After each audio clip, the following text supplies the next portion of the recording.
A esfera divina sermão pelo Rev. NH Reter derramarei o meu espírito sobre toda a carne. Joel 2, 18, 28. É bem sabido que de todas as coisas da criação emana uma esfera sutil semelhante ao corpo que a produz. Uma barra de ferro imantada emite em torno de si uma esfera magnética que se pode concretizar com um pouco de limalha de ferro. Uma porção qualquer de rádio omite de si mesmo um bombardeamento constante e partículas imponderáveis. E assim acontece com todos os elementos do reino mineral. No reino vegetal um fenômeno semelhante pode ser observado. A rosa espalha suas partículas fragrantes, enchendo com elas a atmosfera que a cerca. Semelhantemente, cada ser do reino vegetal impregna o ambiente com imagens etéreas de si mesmo. Entre os animais também se verifica a mesma lei. Cada um deles tem a sua esfera ou odor peculiar que o identifica, uma espécie de projeção de si mesmo, manifestando suas qualidades características. No homem, essa lei opera em um duplo plano, pois ele tem não apenas uma esfera física emanada de seu corpo, mas também uma esfera espiritual composta de partículas espirituais, emanadas dos órgãos de seu espírito. A esfera física afeta os sentidos do corpo, enquanto que a esfera espiritual afeta, semelhantemente, os sentidos do espírito. E a doutrina nos ensina que as afinidades e as aversões são sentidas devido a essas esferas, constituídas, por assim dizer, de multidões de mensageiros que transmitem as nossas qualidades aos outros. Por essa razão, os homens sentem atração ou antipatia física, não só uns pelos outros, como também por tudo mais da criação, em resultado de uma harmoniosa ou discordante recepção de tais esferas pelo mecanismo corporal preparado para senti-las. Esta recepção ou repulsão física é comum ao homem e aos animais. Mas, além disso, o homem tem, no íntimo de sua natureza, um plano orgânico mais profundo que recebe e emite uma esfera mais sutil, produzida pelos pensamentos e afeições naturais. Este é o plano do seu ânimos, de suas disposições naturais, e este ânimos também afeta os que estão perto dele por meio de uma esfera emanada de sua mente natural. Afeta-os agradável ou desagradavelmente, de acordo com a similitude ou discordância de disposições. Alguns são mais perceptivos de tais esferas do que outros da mesma forma porque alguns são mais sensitivos aos odores do que outros. Mas todo homem, a cada momento, está constantemente emitindo, de si mesmo, uma tal esfera, quer seja ou não percebida pelos outros. Que essa esfera seja perceptível, mesmo aqui na Terra, independentemente do auxílio da vista ou do ouvido, vê-se pelo fato de que muitas pessoas podem, em certas ocasiões, sentir a presença de outra pessoa em uma sala, embora essa pessoa não tenha sido vista nem ouvida. Além dessa esfera do ânimos, o homem pode ter uma outra ainda mais interior, a que procede de sua mente espiritual, se essa mente está aberta e organizada na forma do céu. E a qualidade dessa esfera está de acordo com a natureza e o grau de abertura da mente espiritual e de acordo também com o caráter de sua organização celeste. Estas esferas espirituais são sempre variadas, porque uma esfera é sempre uma imagem procedente da forma de que se originou, como uma evaporação espiritual das diversas coisas da vida. C. 6571 É de acordo com essas esferas que se fazem todas as consorciações no outro mundo. Por causas delas os habitantes do céu e do inferno se repelem mutuamente, resultando daí a sua separação. Segundo a maior ou menor similitude das esferas, os anjos ficam mais próximos ou mais afastados uns dos outros. E é por isso que os pares conjugais moram juntos, pois as esferas de suas vidas são conjuntivas e se atraem mutuamente. De onde decorre essa lei das esferas tão universalmente ativas em toda a criação? Ou, fazendo a pergunta de outra forma, como podem todas as coisas da criação emitir esta constante corrente de esferas sem sofrer perdas ou dissipar-se afinal? A resposta a esta pergunta leva-nos à fonte da vida, de que todas as coisas tiram o ser e o sustento, sim, de que tiram, em última análise, as próprias substâncias de suas várias formas. É a lei desta constante sustentação e rejuvenescimento de toda a criação pelo divino que está contida no sentido interno de nosso texto. Derramarei meu espírito sobre toda a carne.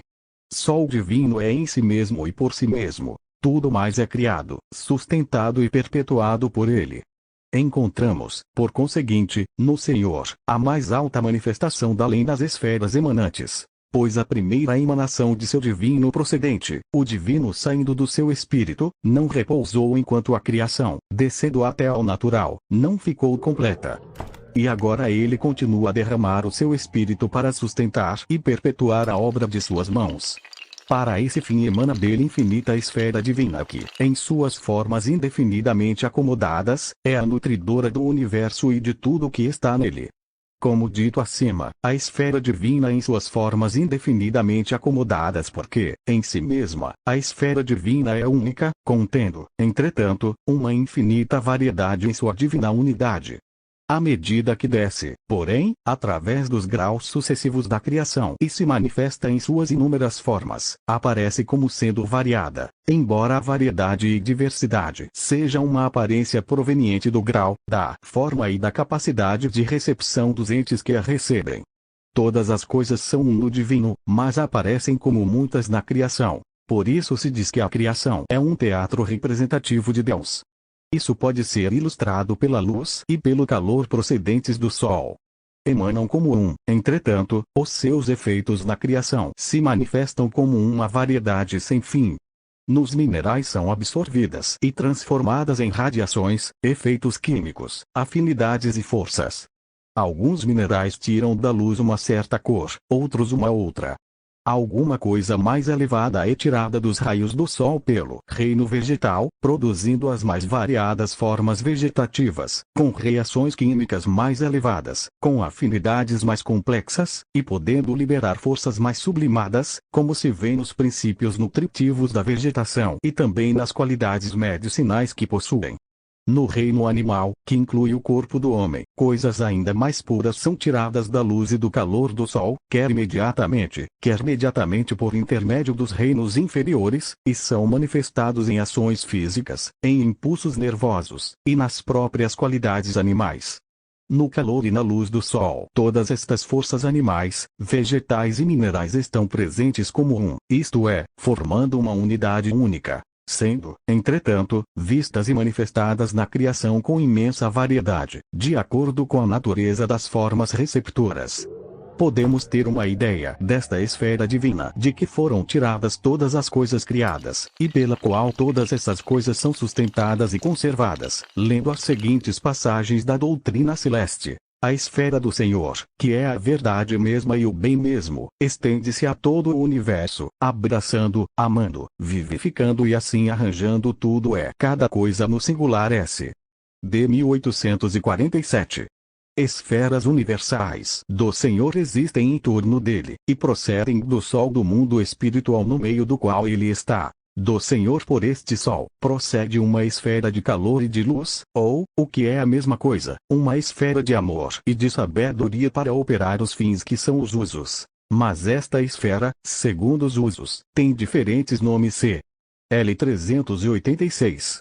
É preciso ter como certo que do Senhor procede continuamente uma esfera divino-celeste de amor para todos os que abraçam a doutrina de sua igreja, e que, do mesmo modo que as crianças no mundo em relação a seu pai e a sua mãe, o obedecem, se ligam a ele, e querem ser alimentados, isto é, ser instruídos por ele. Desta esfera celeste nasce uma esfera natural que é a do amor para com as criancinhas e as crianças, a qual é muito universal, e afeta não somente os homens, mas também os pássaros e os animais, até as serpentes. E não somente os seres animados, mas mesmo as coisas inanimadas. Mas para que o Senhor operasse nestas, como opera nas coisas espirituais, ele criou o sol, para que, no mundo natural, ele fosse como um pai, e a terra como uma mãe.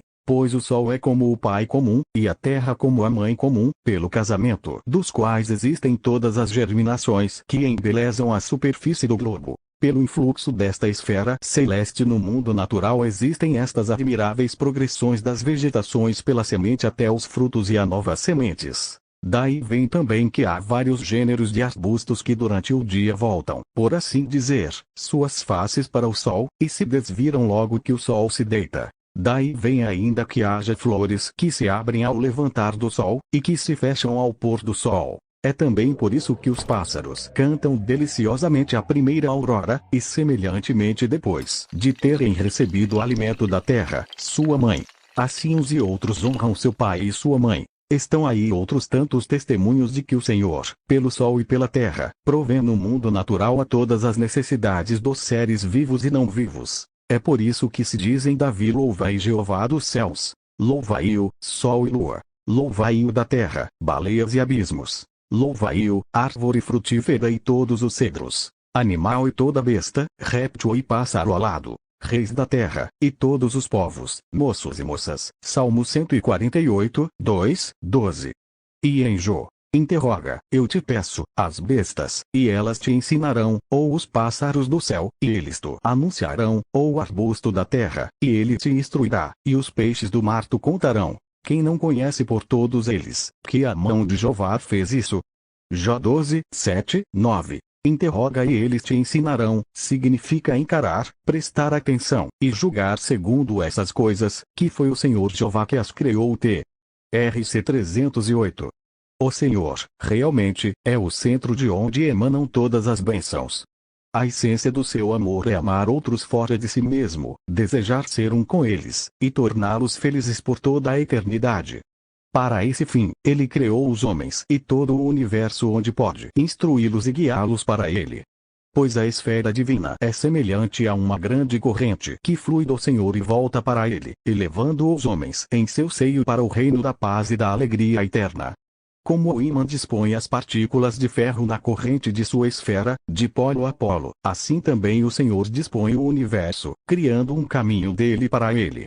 Em um extremo do polo da existência nós o vemos como Criador e sustentador, de quem procedemos. No outro extremo nós o vemos como Redentor e Salvador a quem nos podemos dirigir. No círculo de seu amor, que tudo abraça, ele é o doador da vida e também o receptor das almas humanas. Pois a doutrina nos ensina que há na verdade uma esfera pela qual todos são elevados para o céu. Ela procede continuamente do Senhor, e enche todo o mundo espiritual e todo o mundo natural. É como forte corrente no oceano que, sem que o saibamos, arrasta o navio. Todos os que creem no Senhor, e vivem segundo os seus preceitos, entram nesta esfera ou corrente, e são elevados a ele. RC 652, 2. Aqueles que sabem isso, aqueles que veem isso com suas mentes e corações, não têm necessidade de procurar razões externas para serem agradecidos ao Senhor. Eles percebem que tudo provém do Senhor, que ele nos apanha como pó da terra na corrente do seu amor e nos dá a faculdade de sentir a vida como se fosse propriamente nossa. Por isso homem algum pode jamais ser suficientemente agradecido ao Senhor. A percepção interna desta verdade torna sincero nosso louvor e nos enche de gratidão, fazendo cantar, então, ó Senhor, teu amor descendo através das esferas celestes, com bênçãos que enchem toda a vida criada, derramando, incessantemente, em imensurável plenitude, seus perfeitos dons proclamam tua santa vontade. Teus anjos voltam-se para ti, como as flores para o sol, e todo o seu ser de teu amor recebem. E seus corações vivificados estremecem ao seu influxo com novas sensações do que teu amor realiza. Ele molda a disforme argila em formas de beleza. Como o céu, sentem a glória dourar o firmamento à tarde. As miríades de vozes da criação te reconhecem como a única fonte do amor, ó Tu, o Altíssimo. Amém. Lições. Isaías 44, 1, 17, Apocalipse 19 VRC 308.